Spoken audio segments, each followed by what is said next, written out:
We interrupt your current broadcast to bring you this emergency broadcast system. Civil authorities have issued an alert to all citizens in your area. There have been a total of 59 missing person reports in the past 12 hours.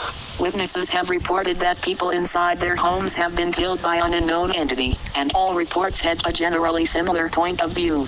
The reports all say that the event took place in a dark part of the home, such as a cellar, basement, closet, or attic. The depiction of the entity was described as a strange-looking pale humanoid with long contorted limbs, each about 6 feet long. The entity itself was about 8 feet tall, with no eyes, and a long pointed face.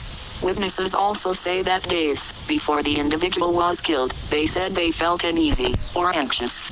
Guidelines to ensure your safety are: keep your house well lit, stay out of basements or attics. If you feel uneasy, it is important to go to a hospital or somewhere you know you are safe. If you see the entity and have felt uneasy in the past few days, then serve your community by distancing yourself from others and buying them time to escape from the entity.